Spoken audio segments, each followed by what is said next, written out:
Sunrisers के fans का लखनऊ का मजाक बनाना इतना महंगा पड़ जाएगा, ये खुद लखनऊ वालों को भी नहीं पता था। और लखनऊ अपने हार का बदला इस तरह से लेंगे, ये खुद भी वो नहीं जानते थे। किसी को शायद ये याद भी नहीं होगा कि बीते साल जो लखनऊ गई थी हैदराबाद, वह उनका क्या हश्र हुआ था। सनराइजर्स ने कैसे सिर्फ और सिर्फ 9 ओवर में ही टारगेट को चेज कर लिया था। पर ये बात हर कोई भूल चुका था, लेकिन वक्त के साथ जो बड़े लोग होते हैं वो बात को भूलते नहीं है। और पूरन जो ताबड़तोड़ बैटिंग करते हुए आज नजर आ रहे थे, शायद पूरन जो है इस बात को भूल नहीं पा रहे थे और वो भी ठीक उसी प्रकार का बदला लेना चाहते थे सनराइजर्स हैदराबाद से। बाकी देखिए, मजाक तो खूब बनाया गया, मीम्स भी बहुत बने एलएसजी के ऊपर कि भाई इनकी बॉलिंग लाइनअप जो है वीकेस्ट बॉलिंग लाइनअप है आईपीएल 2025 की। ये सामना करेंगे सनराइजर्स से। और हर किसी को सच बता रहा हूं, पहले दिन से ही ये इंतजार था कि भाई कब एलएसजी की टीम आएगी एसआरएच के सामने। और इसी उम्मीद के साथ काफी लोग जो है वो टीवी खोलकर या फिर मोबाइल पर देखना भी शुरू करते हैं। पर भाई शार्दुल ठाकुर, जिनका मजाक सबसे ज्यादा बनाया जा रहा था कि इस टीम का जो है पहला बॉलर या फिर मेन बॉलर जिसे कहते हैं वही शार्दुल है, तो बाकी के बॉलर का अंदाजा तो आप इसी बात से लगा सकते हो। ये सब कहा जा रहा था और हमारे शार्दुल, द लॉर्ड शार्दुल ठाकुर को ये सब कुछ नागवार गुजरा। भाई बाकी ट्रोल करने वाले यहाँ भी नहीं रुकते हैं। जब एलएसजी टॉस जीतती है तो लोग अपने मन में एक कहानी बना रहे थे कि भाई अगर लखनऊ ने बॉलिंग ले ली तो भाई बुरा हश्र होने वाला है इनका, एलएसजी को बहुत मार पड़ने वाली है। सनराइजर्स वाले बोर्ड पर एक ऐसा स्कोर खड़ा कर देंगे कि भाई जिनके तरफ देखना भी इनके बस का नहीं होगा। पर इन सभी चीजों के विपरीत होता है जब बैटिंग करने आती है सनराइजर्स की टीम। पहले ही ओवर में लॉर्ड शार्दुल सिर्फ और सिर्फ 6 रन देते हैं और वो अपना मन सा साफ कर देते हैं। अगला ओवर आवेश खान भी ठीक ठाक ही डालते हैं। फिर शार्दुल ठाकुर जब अपना दूसरा ओवर लेकर आते हैं तो भाई मीम्स की दुनिया का ही वो एक अलग मीम्स बना देते हैं।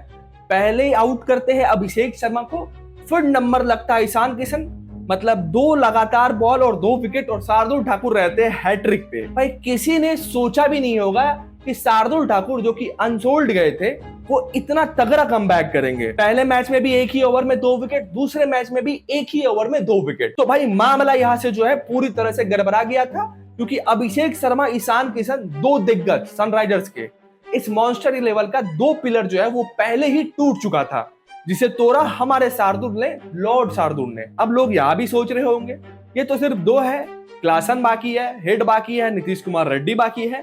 भाई इनकी बैटिंग जो है काफी लंबी है, तो अंत में कप्तान कमिंस भी है। तो भाई होता ठीक इसके विपरीत है। जिस शिद्दत से इस मैच का इंतजार किया गया था, हर किसी के इंतजार पे शार्दुल ठाकुर जो है वो पानी फेर देते हैं। अब आलम ये था कि जिस सनराइजर्स से बाकी की टीम डरा करती थी, उनका पहले ही 15 रनों पे 2 विकेट गिर चुका था। पर सनराइजर्स की टीम है, ये कमबैक करना जानती है। अगले 2 ओवर में ये लोग 30 रन जड़ देते हैं। अब सनराइजर्स का स्कोर था 4 ओवर में 45 रन। मतलब हेड जो है वापस से फॉर्म में आ रहे थे और ऐसा लग रहा था कि इनकी गाड़ी अब रुकने वाली नहीं है। हेड चौथे ओवर में आवेश खान को जड़ देते हैं, 2 छक्का और 1 चौका। पर हेड के किस्मत में आज कुछ और ही लिखा था। हेड भी ज्यादा देर के मेहमान नहीं। पहले तो हेड का कैच छूटता है पूरन से, पर जब प्रिंस यादव आते हैं गेंदबाजी करने, उनसे कोई भी गलती नहीं होती है। प्रिंस यादव अपने आईपीएल करियर का पहला विकेट लेते हैं और पहला ही विकेट होता है ट्रेविस हेड, जिनसे पूरा आईपीएल समाज डरा हुआ था। उनका विकेट था। भाई प्रिंस यादव सेलिब्रेट करते हैं और सेलिब्रेशन बनता भी है, क्योंकि ये बहुत ही महत्वपूर्ण विकेट था। और ट्रेविस हेड 28 बॉलों पे 47 रन बनाकर आउट हो जाते हैं। फिर 11वें ओवर के पहले ही बॉल पे क्लासन भी रन आउट हो जाते हैं 17 बॉलों पे 26 रन बनाकर। और 14वें ओवर के पहले बॉल पर नीतीश रेड्डी भी आउट हो जाते हैं। ना नीतीश रेड्डी कुछ खासा कर पाते हैं, ना ही क्लासन। फिर सनराइजर्स की तरफ से आते हैं अनिकेत वर्मा। भाई ये एक अलग ही मूड में आए थे। मतलब इनको पिच से कोई मतलब नहीं था, बॉलिंग से भी कोई मतलब नहीं था। भाई पहले ऐसा बैट्समैन देखा होगा, इतनी खराब कंडीशन हो वहां पर ये आते हैं, भाई 5 छक्का जड़ देते हैं। मतलब इनकी 33 रनों की पारी में तो 5 छक्के ही शामिल थे। तो सोचो किस तरह का इंपैक्ट ये डालते हैं। पर गरीमत ये रही कि ये भी आउट हो जाते हैं। फिर सनराइजर्स के हाथ में तो कुछ था नहीं, विकेट्स गिर रहे थे। आते हैं कप्तान आते ही लगातार 3 बॉल पर 3 छक्का। मतलब अगर आप देखो, सनराइजर्स आज इतना खराब खेली है, इतना खराब खेलने के बाद भी कोई टीम 190 प्लस कर जाए तो भाई सोचो उनकी बैटिंग लाइनअप कितनी मजबूत होगी। और सच पूछो तो अगर क्लासन वो रन आउट नहीं होते तो भाई ये स्कोर जो था वो फिर से 240 प्लस जाकर ही रहता, क्योंकि इतना खराब खेलने के बाद तो ये 190 प्लस आसानी से पहुंच गए। पर जब इस टोटल का पीछा करने उतरती है एलएसजी, वह सनराइजर्स से एक और गलती हो जाती है। भाई ये लोग मार्करम को आउट कर देते हैं और मार्करम को आउट करने के बाद ये लोग सेलिब्रेट ऐसे करते हैं जैसे कि कौन सा बड़ा तीर इन लोगों ने मार लिया हो। भाई ये मार्करम का विकेट इनके लिए काल बन जाता है। और अगर मार्करम वहां पर आउट नहीं होते तो मार्करम एक जंगल को लगाने में जरूर सक्षम होते, जिसके बदौलत सनराइजर्स को थोड़ा बहुत कमबैक करने का मौका मिलता। पर मार्करम के आउट होने के बाद आते हैं पूरन, और पूरन उस बेइज्जती को भूले नहीं थे जो पिछले साल सनराइजर्स हैदराबाद ने उन्हें 10 विकेट से हराया था। इसलिए अब हमारे पूरन भाई इन सभी बातों को तो भूले नहीं थे और आते हैं पहले ही बॉल से सनराइजर्स के बॉलर्स को चूरन देने का काम करते हैं।